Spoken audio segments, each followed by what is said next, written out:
Welcome back to MJ Misadventures, guys, and how we got into this mess. So, let me set that there for right now. I'm actually going to cover a 1-year review, the modifications that we've done to this, issues that we've had, recommendations that I would give Cfmoto, and my closing thoughts. Would I buy another Cfmoto?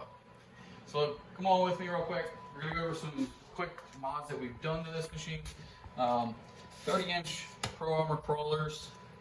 I threw these on. These are just Rally Armor mud flaps. You can buy them Amazon, 30 bucks, 40 bucks I think for a set of 4.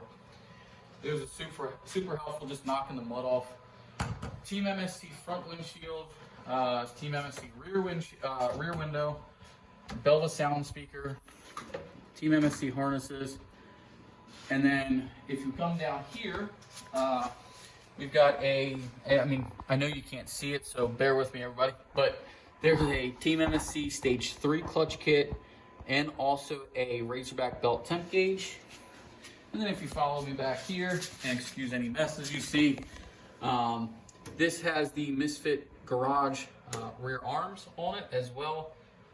And that, I think, sums up all of the mods that we've done.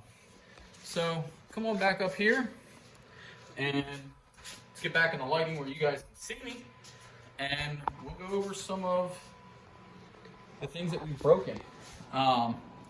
So list of things that broken. I would say it's long, but it's actually not. That axle shaft, which I'll explain how that happened and why I say that's not Cfmoto's fault. I've pretty well broken the stock skid plates. Again, I'll cover that a little bit farther in. And the rear trailing arms, that's why I ended up having to get those put on, just because the stock ones are tin cans, so they're pretty useless. But that's it. That's all that I've broken. Other than this, but this wasn't the machine's fault. This was when I got stuck and actually broke that axle shaft. It kind of became collateral damage. But I don't blame the machine for that one. So, not blaming that one. Other than that, that's it. That's all the stuff that's broken on this machine in a year. A year and about 630 miles on it. Let me check, just to make sure I give you guys the right number.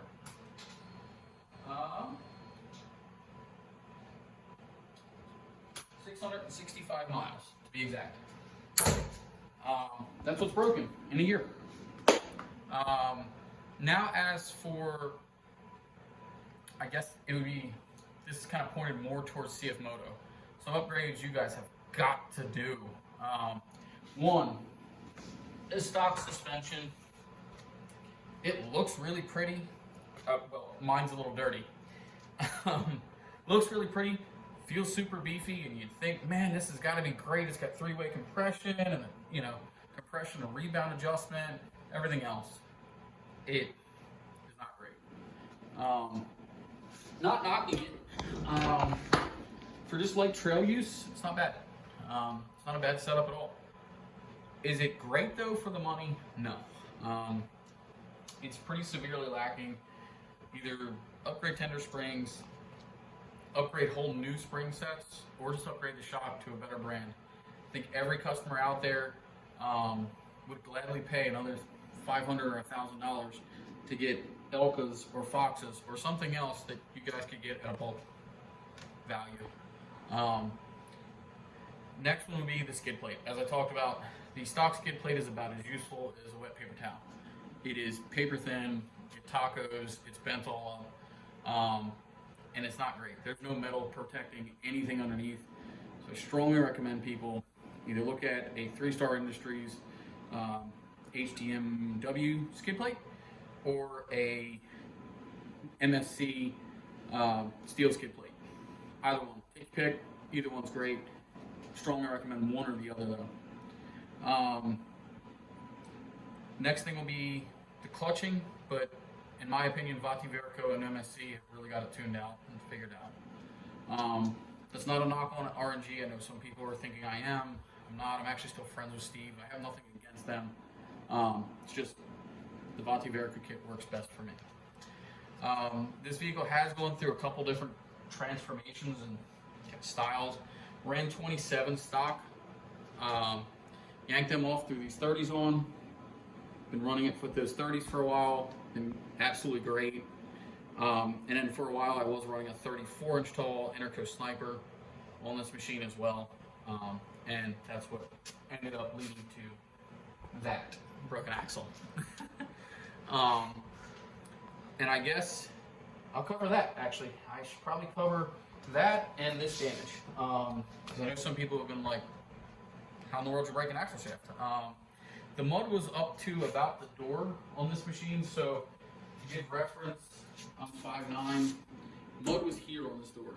So that should give you an idea. It was a severely undercut bank at my house. Back by the water, it pretty much sand bermed on one side and just swamp mud on the other side. And there wasn't anything I could do. Got stuck. In the process of doing that, had the front diff locked to try and get myself up and out of it. And I heard a pop. And that pretty much ended that axle shaft pretty quickly. It just ended that life. Then I was out for a while, completely forgot about it, drove it a couple times, and then I was like, wait a minute, something don't feel right. I'm on 4-wheel drive. Hence the last video, if you watch the AOAA video, you'll see everyone calling it three-legged Susie, because I completely forgot about that axle shaft, and it was broken. So, I guess my closing thoughts of would I buy another Cfmoto? I think Cfmoto's ATVs are probably actually on par with a lot of the big brands, Yamaha, Can-Am, stuff like that. They are, I mean, right there with them. They're super stout machines, really good, really reliable, super good power for what they are, and the prices you can't beat. They're side-by-sides. I don't know. I think if Cfmoto would upgrade the suspension, maybe give us a little bit longer travel, stuff like that, I would definitely consider another one. We do have a new machine on order. I did cover this one again. If you go back through and look at some of my other videos where I'll have Jaden link them here, wherever it goes. I'll have her link the video somewhere in there about the new machine that's coming. Thanks to Main Street Cycle, they've got the hookup on that one for me. So we do have another machine coming, and this one's going to go bye-bye. But for what it's been, the time that we've had it, and the amount of abuse that it's been through, for the average Joe that's going to ride it on the trails, playing on, just goofing off and having fun, this machine will keep up with an X3 on the trail. Are you going to be as comfortable? Probably not. Are you going to go as fast when you hit the wide open fields? No. But on a general trail use, especially like East Coast trails where we live in Pennsylvania, so a lot of our trails are woody, rocky trails that, you're not really hauling on. You're kind of putting along, just having a good day. It's a great machine, and would definitely recommend it. If you like going fast, you like wide open desert, it's not the machine for you. So, other than that, guys, if you guys got any questions, leave them down in the comments below. Love answering you guys' questions. Love hearing from you guys. And if you guys have any questions on what you want to see next, please put them down below. I know we don't get a lot of people that do. We get some. And I try to cover them for everybody. So remember to like, share, and subscribe. We love seeing you guys keep going. We're really getting close to knocking on the 500 subscriber threshold. We really want to get there. So every little thumbs up and every subscribe helps. Appreciate it, guys. Thank you. See you guys.